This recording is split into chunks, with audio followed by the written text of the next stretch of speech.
Ayo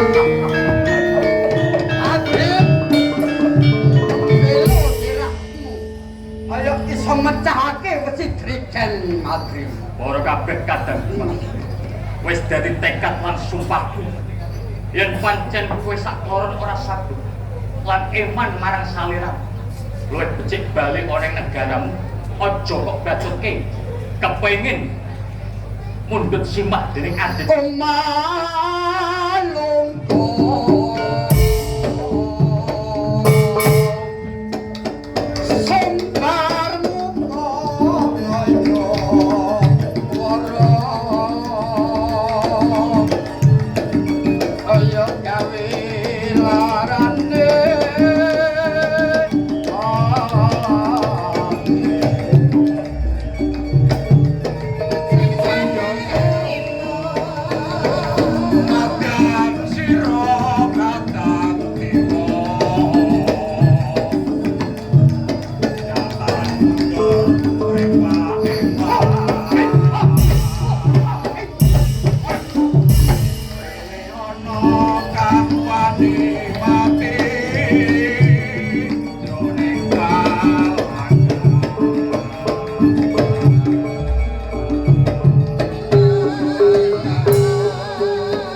ora sah dadak sesumbar ana pengarepane mati. Yen pancen kuwi wis dadi krentek atimu, ayo enggal-enggal diwiwiti oleh papan dhewe. Hayo candon papan kene ending golek-golek.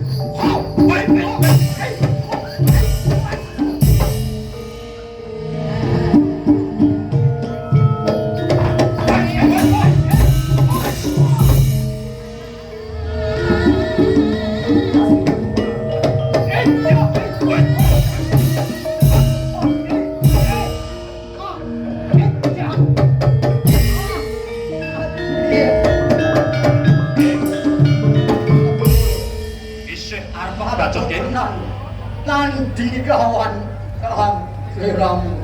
Yen ora aku mlenggono, aku kalah lawan kowe mati. Yen pancen wis mlenggono, teges kowe cabar. Anggonmu bisa nggoyong adikku Endang Setyawati. Madrim! Kepi, aja bombong ngrasani atimu. Sawise kadangku anem wis kobit. Apa ora dikrik? Sawise nyawang kadangmu iki bisa tak tingkes. Teman dhewene ora bisa nyempal baune Madrim. Madrim, Kepi, pikir pisan meneh. Yen iman nyawamu cabarke nggonmu kowe nyempal bau kanan kiring. wis dadi leganing atine Madrim. Sapa sing bisa nyempal yo undu-undune adik. Bae, putih tak sebagane we. Maju legane. Ayo kangatot-atot kangat.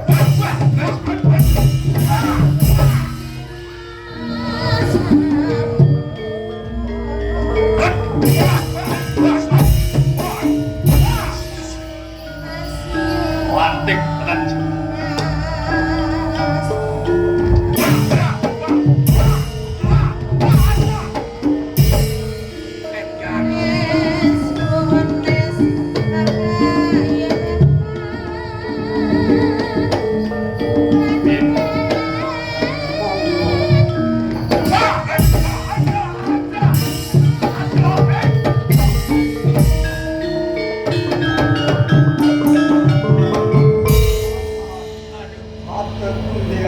Siraku iki jadi Mating prepedang Mas. iki piro ki? Ah. Dalane ndi? Dalane ndi? Mati wit gedang kaya debok. Kemun mripatku. Satenane kula sih iman kalih panjenengan.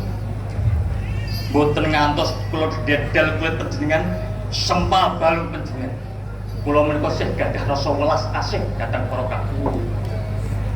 Madrim, Dos pundi? aku trimo kalah karo kowe. Sampeyan sampun kagoro. Senajan piyayine kaya walang modes ning antemane iku.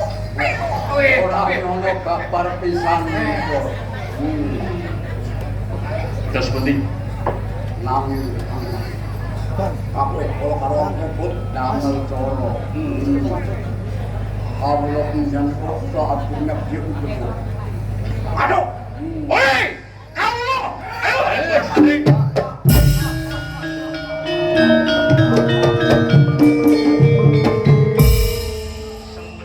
Bupati ki ora trimo. Kalah aku. Pengen rusak orang. Yo kowe wae aja nganti. Gede-gede. Nanging kena wae lak ngaten. Rasa ban. Kae, fiti kabeh. Ayo